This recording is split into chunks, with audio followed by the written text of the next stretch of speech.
All right, 2022 is done. It's come to a close. 3, 2, 1. Happy New Year! Ronaldo! And it was a big year.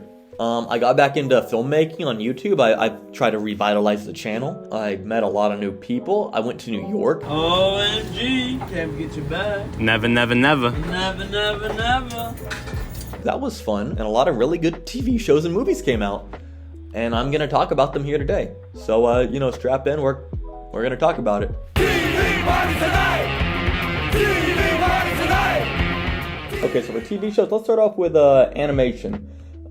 First off, The Simpsons. Believe it or not, season 33 was pretty good.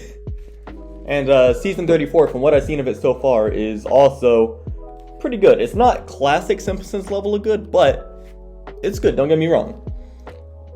Up next is Bob's Burgers, another surprising one, as they're on to 13 seasons now. And just like The Simpsons, it's still very good. In fact, I think Bob's Burgers is better than ever. I'll talk about the movie a little bit later, but in terms of the show, I think they might have had just their best episode this year with their most recent Christmas special. So, yeah. Another animated series, American Dad.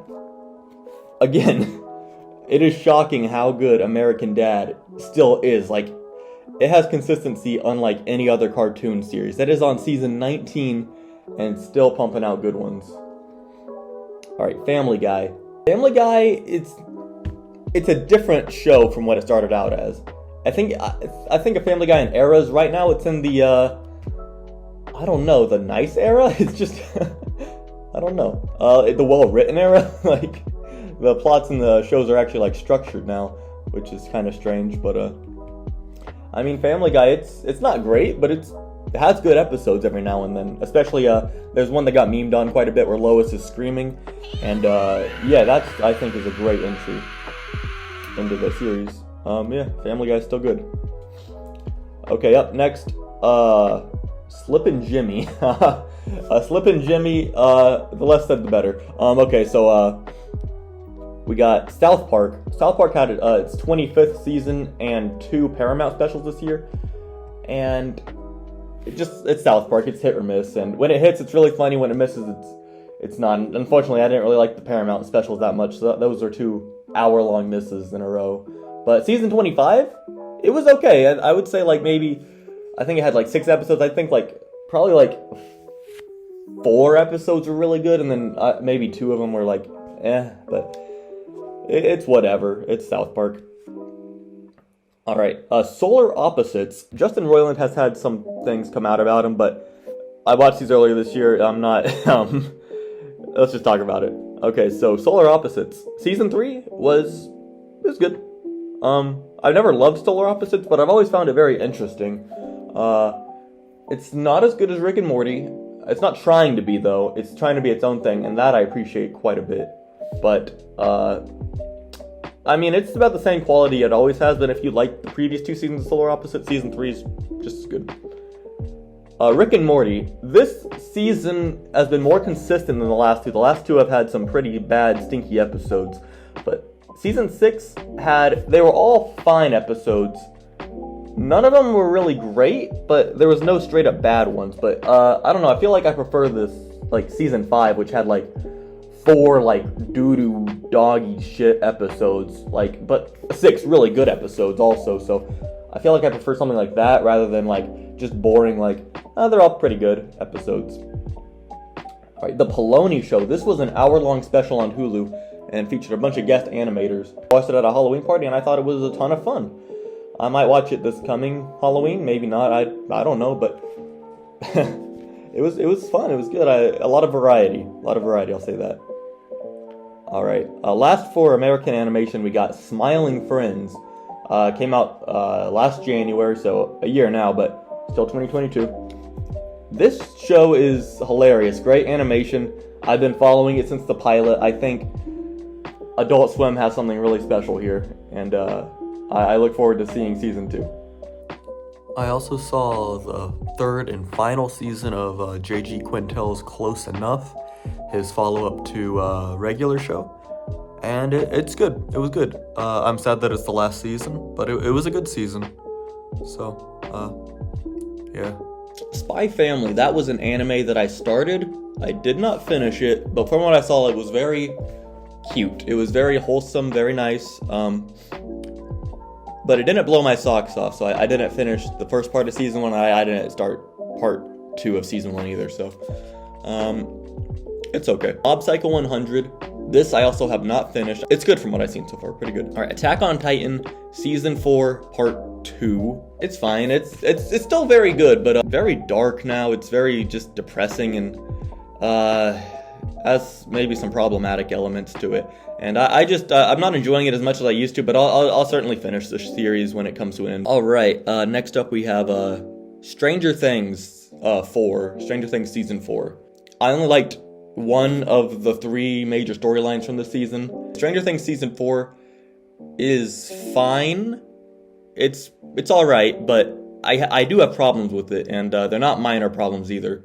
For the most part, I think it's just too damn long. Like, the episodes are all an hour 15 at minimum in this season, and I only really care about one of the stories, the story of the characters Dylan Hawkins. I don't care about the Russia storyline. I don't care about the California storyline. Like, all of those scenes were like a drag to get through. I watched them all though. I watched the whole season, don't worry. But God, it was hard to get through, honestly, and I don't often have that problem with like Stranger Things, but this season, like, they dragged everything out for way longer than it needed to be, and I did not love it. But I'll still definitely watch season 5. The good parts of this season were still very good. So yeah, moving on. The only Star Wars show I watched this year was the Obi-Wan Kenobi show, and it was okay. It was just it was very cheesy, but it's okay. It's not a bad show, but not great. I don't feel like I have a really strong reaction to it in any way. If it didn't happen, I would feel pretty much the exact same that I feel now. It was just a way to kill 6 hours, I guess. Up next is a show I really liked, The Rehearsal with Nathan Fielder. I watched a lot of Nathan For You. I didn't see the whole series, but I've watched a lot of it, and that's very funny. And The Rehearsal, I feel, is a step even above that, which is a beautiful thing. This show is just, there's nothing like it. There's nothing to compare it to, really, except maybe Nathan For You, but it goes so far beyond even what that show does. So I feel like just watch it, watch episode 1, and if you still like it following that, keep going. It only gets wilder after that. Alright, up next we have The Boys. And The Boys is a show that I watch, and I don't love it, but I always watch it. I think that there's a few really great episodes in the series as a whole, but nothing that, like, I would put on, like, top TV episodes of all time lists. Like, I really liked the season 2 finale. That I thought was really great. And then nothing in season 3 quite lived up to that, but I think this season was really just more setup for what's to come next. And it's good setup, it's good character work, it really is, but I don't know, this season, I feel like I maybe should have just waited till season 4 and watched those 2 in tandem, but it was good. Like I said, nothing great, but it's The Boys, it's good. Moving on to the last TV show, and one that I absolutely loved, Better Call Saul season 6. What a wild season of television. It wraps up so much. It wraps up everything in the Breaking Bad universe. I've watched every episode of this season 3 times already, and I'll probably watch it again soon. I recently did a full series rewatch of Better Call Saul, and seeing his full transformation from lawyer Jimmy McGill to Saul Goodman was really cool, because I was always watching it season to season, year to year, so it took like way longer, but like actually like seeing it all happen in a short time frame, I think worked a lot better. So now that the series is done, if you've been holding off on it, I'd say rip the band-aid off, go for it. It's great. I'm one of the people who thinks it's a little bit better than Breaking Bad. I know that's like, like such like a like a lame take. It's like, it's better than Breaking Bad, believe me. But I do think that. I think that they're good. They're on par at the very least. But yeah, what a wild ending. It's like, it had its finale at episode 9 of the season. Like, the finale to, like, the series that we've been watching for five seasons. Like, that whole storyline had a finale. And then they had 4 more episodes to wrap up another storyline. And it's like, when else do you get that? It's like, it's so good. Slippin' Jimmy was a great follow-up to this. We're gonna have a TV party tonight. Alright! Crimes of the Future. Okay, I'll be honest with you. I did not see this whole movie. I went to the theater. I paid for my ticket. I did not see the whole movie, and that is because I fell asleep in my chair. And even with that said, this is still on my soft recommendation list because I know there are tons of people out there who did love this movie. I've seen a lot of reviews on Letterboxd, a lot more articulate than I could do, explaining all the beauty of this movie, and while it wasn't for me, I think it might be for you. I'll always support David Cronenberg. He's one of the greats. He's still making more movies, and I gotta support him. I really appreciate that. Up next is a double feature, actually. X and Pearl from Ty West. And these movies are very interesting. It's a new horror franchise. Do I love them? No, but I think it's very cool that a new horror franchise made this year, 6 months apart. 2 movies, X, the first one, and then Pearl, the prequel about the killer. It's like a cut above your average slasher movie, and I think it's very interesting that it even exists. So yeah, I'd recommend that. All right, next is 3,000 Years of Longing from George Miller. This movie I found pretty dull, actually. And I've seen a lot of people have the same sentiment, but I have seen some people really love this movie. I mean, check it out if it sounds interesting to you.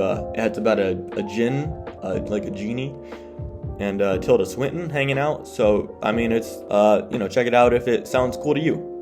Alright, next is White Noise from Noah Baumbach. This is his follow-up to Marriage Story. And I did not like it that much, actually. And I have not seen very many strong opinions on the movie either. It wants to be a comedy, I think. I felt like a David Lynch movie almost, but like done not quite as well. Especially the ending, and like there's a scene in a motel room, which I felt was trying to channel like David Lynch. I'm not sure if that's what Noah Baumbach was going for, but that's what I felt personally. And I know it's based on a book. Maybe if I read that, I'd get a little bit more out of this movie, but as it stands, I think it's just okay. It's on Netflix. I mean, turn it on. No commitment there. You can turn it off anytime you want, but that's White Noise. Up next is Jackass Forever. I've never seen another one of the Jackass movies, but I saw this one when it was in theaters, and I had a lovely time. If you like Jackass, go ahead and watch this. If you can't stand Jackass, just skip it, I guess. Up next is Sonic the Hedgehog 2. And this movie was very surprising for me. I'm not a big Sonic fan. I saw the first movie when that came out. It's a fun family movie. It's aimed more at kids, but like, adults can enjoy it too. But for what it was, I felt like they did the best job they could making a live action Sonic movie. Moving on, we have Beavis and Butthead Do the Universe. And this is a great reintroduction to Beavis and Butthead. It's not as good as the previous film, Beavis and Butthead Do America, but it is very good still. In terms of like bringing back an old series that's been long gone, they did a very good job, I feel like. Up next is Bullet Train, a very entertaining movie, very entertaining. That is its whole game, just being entertaining. And you will never be bored with this movie if you watch it. Not much to say. If you just want a really entertaining movie, go ahead and watch Bullet Train. Up next is Hellraiser, the 2022 remake. And for a horror remake, this was very well done. Very well done. A lot of times you'll see horror remakes, they'll just try to do what the first movie did again. And granted, I have not seen the first Hellraiser, the original, but I've heard that this movie is very different. And it felt very modern. It felt like a movie from 2022. It didn't feel like a 1980s movie being made in 2022, which is what a lot of horror remakes do. But this movie was actually kind of scary. There was some lines in it that made me like shiver, gave me goosebumps, very good. You might need to turn your TV brightness up a little bit. It's very dark visually. I mean, story-wise also, but visually it's very dark, kind of hard to tell what to see. So, I mean, that's not really a complaint. If this movie had came out in theaters, I wouldn't even mention that. But I did watch it at home because it was released on Hulu. Up next is The Northman from Robert Eggers. And Robert Eggers, he's made a couple of very great movies. One of which being The Lighthouse, the other is The Witch. And those are very great movies. This does not stand next to those, I feel like. This movie is a step below that. It's a much bigger movie, bigger studio movie. I don't know, it doesn't feel as inventive or as fun as those movies did. I felt a very big disconnect with this movie. I didn't relate to any of the characters in it. The action was amazing, of course. It was awesome. Fine movie. I mean, a lot of people love this one. My friend Camden loved it. So yeah, check it out if you want. Alright, up next we have Matt Reeves' The Batman, which I was looking forward to. A lot of people said that this movie was like the best Batman ever, and I think Robert Pattinson might be the best Batman actor. This movie though, no, it is not the best Batman movie in my opinion. It is fine. I feel like it's too damn long. I'll say that, it's too damn long. For a movie being 3 hours long, it's very surface level. You don't really learn much about the characters, I feel like, at least. Maybe there's something I'm missing. I still like the movie. I still think it's a good movie, but I think it overstays its welcome and doesn't add much more with it. So, next we have Holy Spider, an Iranian movie about a real-life serial killer from the early 2000s. This movie I found very uncomfortable. Real-life murders being depicted so realistically. I don't know. It feels like... I know that Jeffrey Dahmer show also had the same criticism thrown at it by a lot of people. That, like, it's kind of disrespectful, I feel, to show real-life murders like that. They're, like, so shown in so much detail, like full strangulations, and... I mean, it's uncomfortable to watch for sure, but then it's even more uncomfortable to think about these were real people who lived and breathed and were murdered in this horrible way. But, I mean, if you can look past that, the movie itself it's a very good thriller for the most part, and then near the end it's more of like a procedural movie, which I appreciated. It showed everything, which is very disturbing, showing people agreeing with the serial killer, which is something that happens a lot, and it's just very disturbing. But up next we have The Bad Guys, a much lighter movie, an animated movie from DreamWorks, by the way, a great year for them. I'll talk more about that later. But this movie was very good. It was a solid animated kids movie. It was, I don't know, there's not really much more to say than that. Very good animation, cool animation style. I'm glad DreamWorks is branching out more. I mean, every other animated movie looks kind of the same. Sony, DreamWorks, they're pushing the envelope, I feel like, in CG mainstream animation. So, yeah, not much more to say about that. I also saw the movie To Leslie, directed by the great Michael Morris, as Vince Gilligan says. Michael Morris directed 5 episodes of Better Call Saul, and all the episodes he directed were great. So, when this movie came out, I obviously wanted to go watch it. Also, another Better Call Saul alum, Chris McCaleb, edited the film. Like a reunion party of sorts. But the movie itself, it's okay.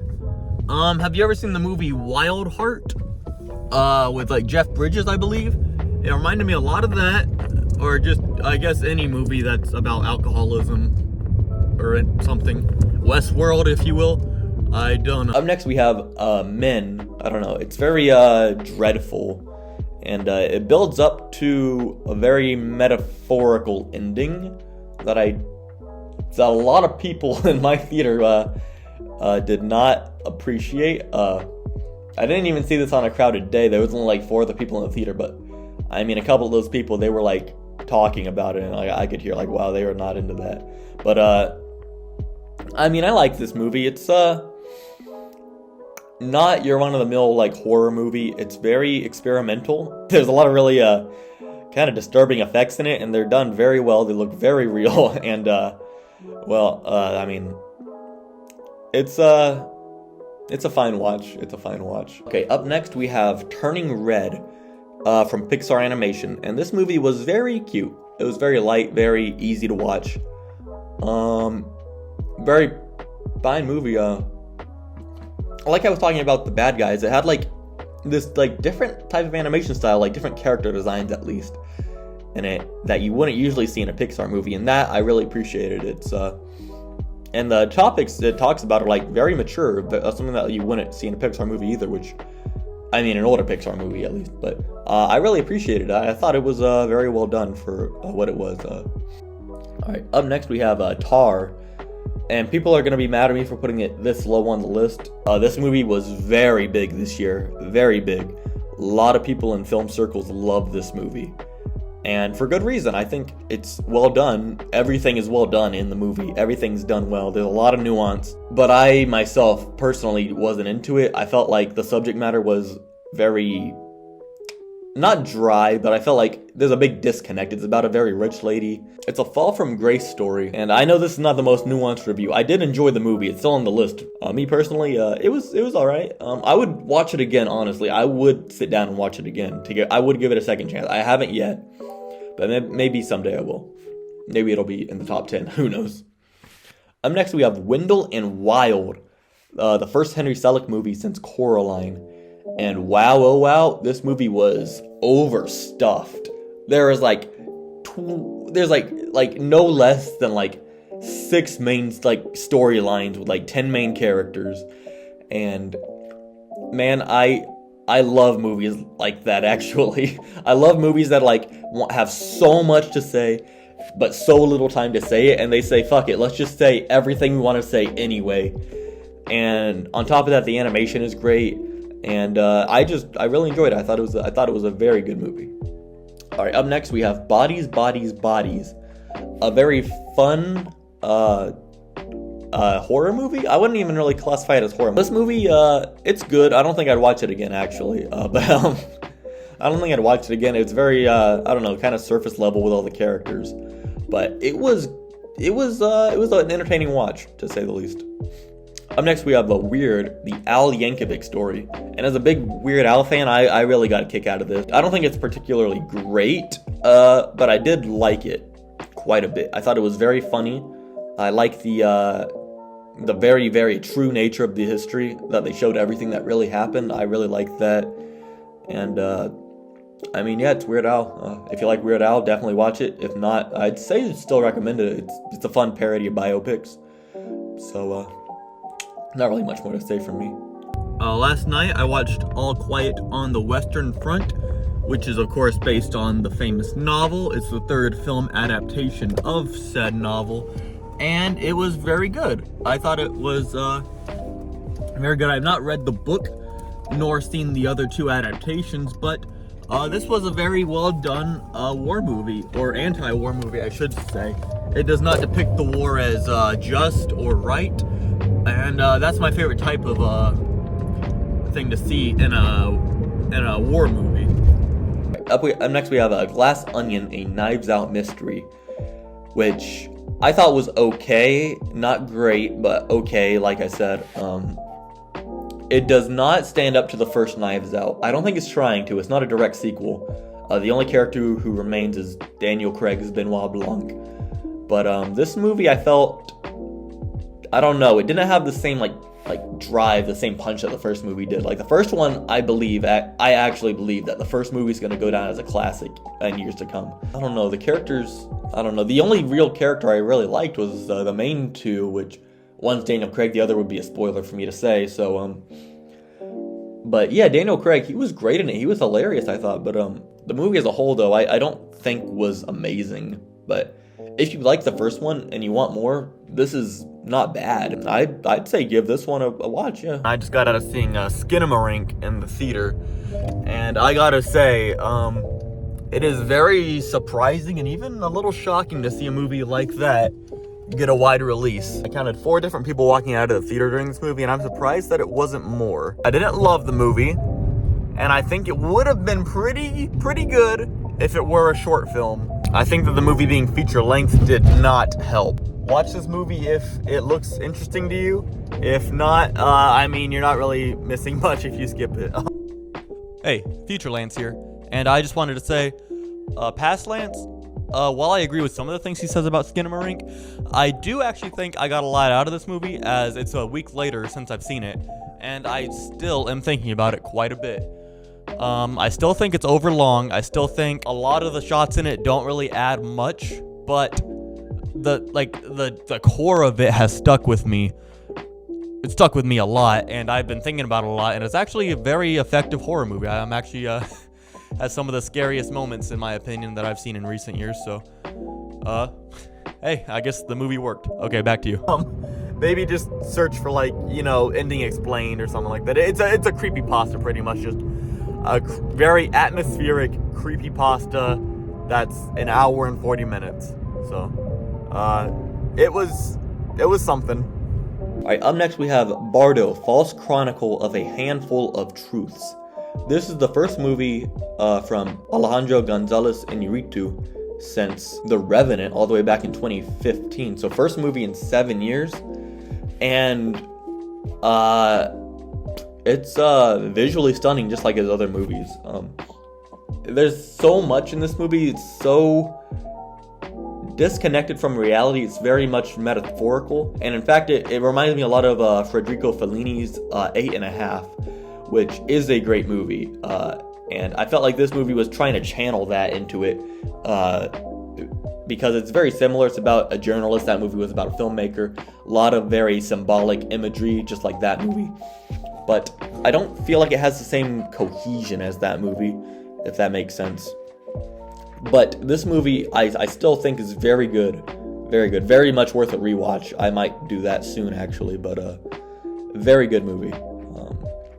And that concludes my soft recommended side of the list. So we're going to move on to the hard recommends, the movies that I think you probably should watch. We're gonna have a TV party, alright! Tonight! Just saw the movie Women Talking. This movie was very good. I didn't know if I'd have time to see it before the end of the month. It seemed like it was rolling out into cities pretty slowly. I know it was initially released on Christmas in the major cities, but it was rolling out pretty slowly in other areas. But I'm glad I was able to see it right before the end of the month, and I'm very glad too, because it was a great movie. All of my problems that I spoke about earlier with the movie Holy Spider, I feel like this movie avoids, and it does so while still tackling a lot of the same topics. It's about violence towards women, but it never shows the violence as like, it never shows the violence, it never glorifies it. It doesn't even follow any of the attackers. It's purely from the women's point of view. Great performances all around. This movie is mostly, it is what the title is. It's mostly conversations about women deciding what they should do in response to a lot of recent attacks. And it's riveting all the way through. Would recommend this movie to anyone who would be interested in it. It's definitely worth your time. It's definitely got a lot of important things to say, and it says them very well. So, there's that. Apollo 10½, the newest rotoscoped film from Richard Linklater. I've actually never seen his older rotoscope movies, Scanner Darkly and Waking Life. I never saw those, but this movie I thought was very good. I thought it was going to be like a kid astronaut movie. I don't read a lot about movies before going into them. I usually just know the bare minimum. I saw the poster, I thought, okay, it's like a kid astronaut or something, I'll watch that. And it's not that at all, and I was pleasantly surprised. I thought what it was great. It's very nostalgic for the late 60s. From the perspective of the child during the Apollo 11 moon landing. His dad worked for NASA, and I thought it was very good. I was not expecting it to be as good as it was, and I was pleasantly surprised. Up next, we have The Menu. Very fun movie. The way it unfolds is very entertaining. A lot of commentary on class and, rich people and all that. Did a much better job at that than Glass Onion, I felt. I felt like, a lot of these characters are a lot more caricatured than that movie, but has a much stronger duo, I feel like, than that one did, in Ralph Fiennes and Anya Taylor-Joy. And they do play similar roles, actually, to the Glass Onion main duo. But sorry to bring everything back to that. But this movie I felt was very entertaining, very funny. I saw it with my friends. We had a good time watching it, and yeah. Up next is Intergalactic, featuring Kid Cudi, and I thought this movie was really great. Again, like I said about animation styles like being very like different and like new. This looks very good, very unique, and I love that. I love the animation in this. It's kind of choppy, which is intentional. So don't think your TV is messing up. It's supposed to look like that, but this movie it's a very just simple love story. And you do not get that a lot with animated movies, and it's an adult movie too. It's for adults. They swear, they smoke weed. It's something very rare that I wish we got more of, is adult-oriented animation, and it's a very simple story, and we don't get that much. Usually, animated movies have big stories because it's animation. You can do more with that medium, but a very human, grounded story, and I love that. I thought it was great. All right, and moving on, we have Everything Everywhere All at Once. And this not being in the top 10 is gonna, put me on like a few watch lists and film communities, because like this is like the movie of the year for a lot of people. This is like the greatest, and I really like it. I think everyone should go out and watch it. It's very funny, very experimental, very just great. It's a very well done movie. But there's just other movies on this list that I like more than it. There's been enough said about this movie, so I'll keep it brief. But I'm very glad that this movie was popular. I hope we see more movies like this creative in the future. I thought it was great. All right, up next we have Bob's Burgers the movie, and this movie was very refreshing. It's a 2D animated movie that got a wide theatrical release. That's something that we're very lucky to get these days, because everything CGI, which I think is it still looks nice, but I mean, a classic like 2D styled movie, like that was very refreshing. And the movie itself was very good. I said that earlier that this was a great year for Bob's Burgers, and this movie's a big reason for that. This movie is actually the reason it got me back into watching the show. I hadn't been watching it for years actually, but this movie was like very good. A very good Bob's Burgers story. It felt like a movie. Did not feel like one of those like animated movie that's just like an extended episode ostensibly. This was a movie meant to be seen on the big screen. All right, up next we have Park Chan-wook's Decision to Leave. Park Chan-wook is one of my favorite directors. Watching his movie Old Boy a few years ago really got me into watching a lot more Korean cinema, which then led to me watching a lot more foreign cinema. So I really have to thank him for really getting me into more international movies. And Decision to Leave was very good. I don't think it's his best movie. A lot of really great camera work was done in this, as always with him. A lot of the storyline, much like all of his other movies, unfolds in a way where it's always interesting, always keeps you invested. And I don't really have much to say about it. Just a good movie. Up next is The Banshees of Inisherin, a very simple movie, probably the most simple movie on this list, in fact. But it is amazing how much mileage, it's 2 hours, how much mileage they get out of that premise. Done by Martin McDonough, who did 3 Billboards Outside of Ebbing, Missouri. And so like if you like that movie, like the way that movie unfolded, like its story, this one is not the same, but it's similar, like the way the movie unfolds from this simple premise. But all right, up next we have Guillermo del Toro's Pinocchio, which this is actually the first adaptation of Pinocchio I've ever seen. I've never seen one of the Disney ones or any of the live action ones or anything like that. So this is pretty much a completely new story to me, and I think it's great. Another really great stop motion animated movie from Netflix this year. Stop motion animation is actually one of the things that got me into filmmaking with Lego films and stuff like that. So Pinocchio, for a PG-rated movie, this movie goes in places that you would not expect. Pinocchio gets shot in the head. Pinocchio, he dies a few times, like actually dies. He goes to a fascist,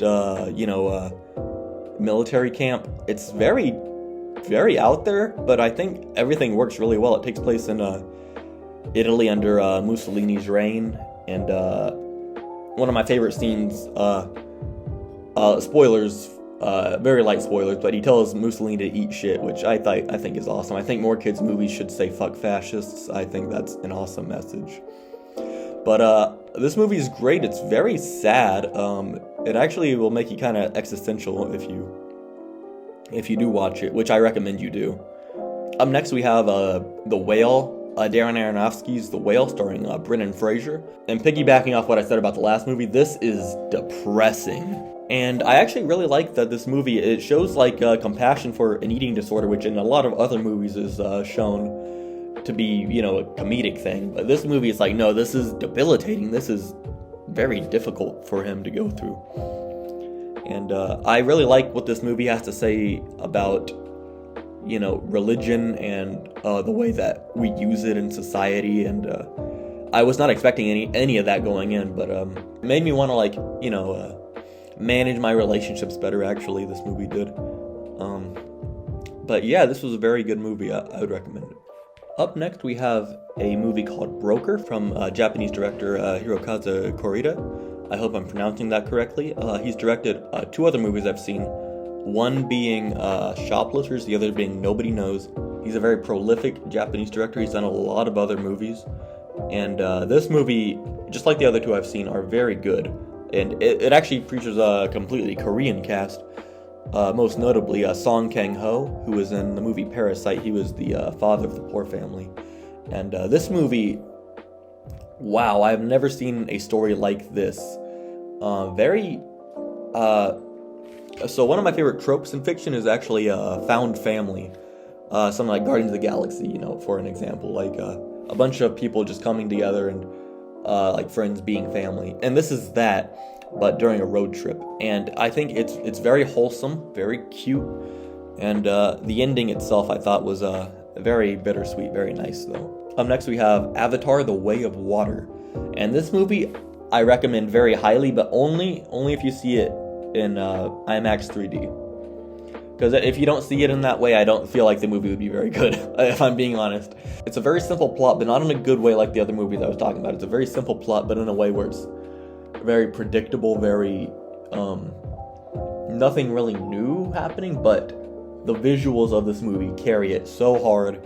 It's the most beautiful looking movie of the year, I'll say that, for sure. Some weird stuff with the frame rate, actually makes me not want to say that, but everything else, it balances out. And but I mean, this movie, I feel like if you're not seeing it in the theater, you probably shouldn't watch it actually. Up next we have After Sun from the director Charlotte Wells, and this movie I thought was very depressing. This movie, at first, it feels like a bunch of very disconnected scenes that leaves you, or it left me wondering at least, where's this going? And about halfway through I figured it out, and it made me really want to turn it off because I knew how effective the ending was going to be. And it was. It has probably one of the best final shots of the year. The last entire probably 10 minutes it's very hard to get through. It's very emotionally taxing actually. But I think if you're up for it, it's a very good movie. It's very personal to me, I feel. Yeah, that's a very devastating movie. But up next we have Barbarian from director Zach Kreger, who used to be on the sketch show The Whitest Kid You Know. And I was so surprised by that because this movie is just incredibly well done in a serious manner. He's very good at comedy, but this movie is actually very scary. Not to say that doesn't have funny moments, because it actually has probably the funniest moment of the year for me, and that involves Justin Long's character. I'd say go in knowing as little as possible. That's what I did, and I came out of it just so surprised. I was not expecting this quality of a movie when I went into it. So I gotta thank my friend Dennis for recommending it. It turned out great. Actually, from Barbarian onward, these are all movies that I would absolutely recommend. These are my favorites of the year. And Funny Pages is wow. This comes from the Safdie Brothers production company, and it's about a young aspiring comic book artist. something that I used to want to be. Maybe not so much anymore, but I mean, comic book is a stand-in for anything. If you're aspiring to be an artist of some sort, I feel like this movie is very relatable. It's very honest, very brutal in that way, but also very funny. Funny Pages is a funny movie. It's shot on 16mm. It's very grimy, like it feels like a 70s type of movie like that, and I'd highly recommend it. I loved it. Up next is Triangle of Sadness, another movie making fun of rich people, something I can always get behind. And this is the best movie in that vein of this year, I feel like. This movie was very funny. I loved the whole middle section on the boat. That's you know, a lot of people are going to be talking about that. That's like the best section, I feel like. Woody Harrelson was incredible. He was hilarious. And wow, this movie, I was very glad to get the chance to see it in a theater.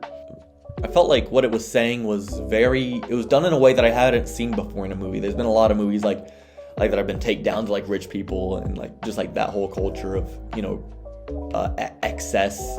But this movie I feel like was the best at it that I've seen in a while, since Parasite probably, actually.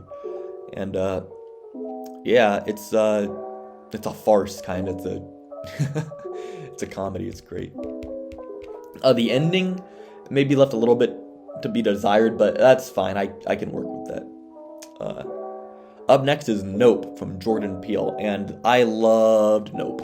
Nope is a great movie. Nope was the best of both worlds in my opinion, and being a big, entertaining, crowd-pleasing movie, and also being like a very deep movie that has a lot of themes that you can like really ponder over.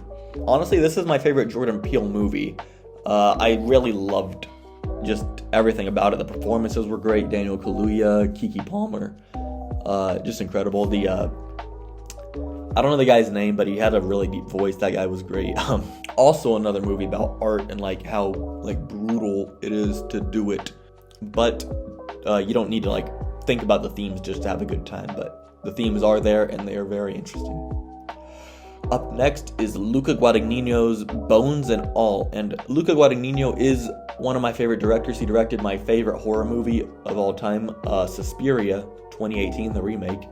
And this movie is not that dark, not that scary, but it does have those elements, and it's also a beautiful love story. It's actually maybe like Call Me By Your Name in that vein, like the mix-up of his two like biggest movies together, and I thought it was beautiful. I you know, you don't see a movie with a concept this out there and bizarre being treated like so like wholesomely, like not like wholesome in the sense like innocent, but like wholesome in the sense that like it's fully committed to what it's saying, and it doesn't like treat it like a joke.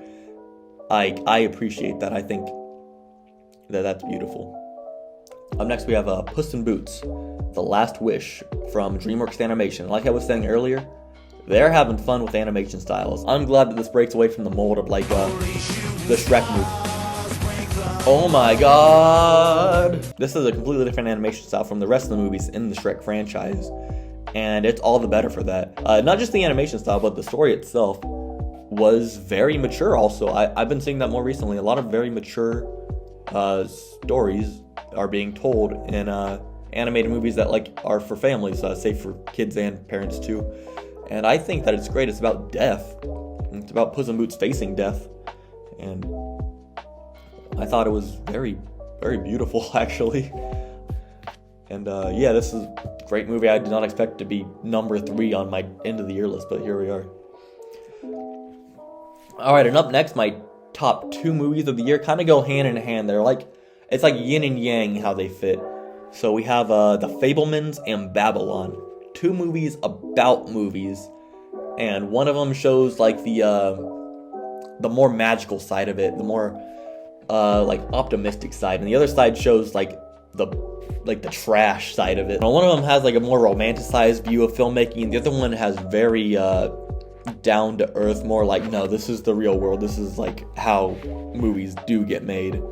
A lot of human suffering, and they play off each other. I feel like they play off each other in that way, and it just so happens that they were my 2 favorite movies of the year. I wasn't planning for like a discussion about filmmaking in that way, but let's talk about The Fabelmans in more detail first. So Steven Spielberg, after over 50 years of filmmaking, he's still putting out bangers. He's still putting out great movies, and this movie is probably one of his best in years. I loved this movie so much. It was, I know a lot of people are probably gonna think it's cheesy like a lot of other Spielberg movies, and it is cheesy, but it's also honest, I feel like. And I feel like the bad Spielberg movies are the ones that are just cheese with no honesty. This one is so honest. I think it's not directly autobiographical, but I think a lot of it's based off Spielberg's life, and I love just how much care it gives to each one of the family members in it. It's called The Fabelmans, but it's mostly about Sammy Fabelman, but it is The Fabelmans. It's about the whole family and their struggles. I felt like the ending of this movie was just amazing. The final scene was like something out of a dream.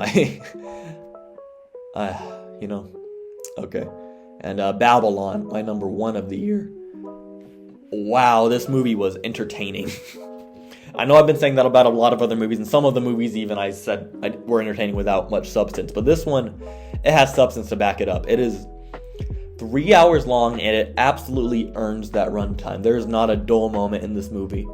It fleshes out all the characters. Well, maybe Brad Pitt's character wasn't the most fleshed out, but Diego Calva and Margot Robbie's characters were fully fleshed out. They were incredible. It reminded me a lot of like Scorsese movies, but it takes place in 1920s Hollywood, which is so interesting, so new to me. And I know a lot of people are not going to like this movie. It's kind of out there, especially the ending is very experimental or borderline. Like, yeah, I think what it has to say about movies is like, it's a shit show making them, but once they're done, they have the potential to be like some of the best looking things a human being has created. And I don't know, is the risk worth the reward? I don't know. I don't know if I can say. But this movie, the way it turned out, just beautiful, incredible. 3 hours felt like an hour and a half, just flew right by. Hey, if you made it to the end, I really appreciate it. If you didn't, no hard feelings. That was very surface level movie reviews. That's not really the type of thing I want to do, but there was almost 50 movies. There was, I think, 17 TV shows to talk about. So I felt like, not being super in-depth on all of them, that's fine for just a quick little thing, I'm really glad to be back on YouTube. I'm really glad to be making videos. I'll hope to be making more later this year. So, yeah, thanks for hanging out with me. Have a good one.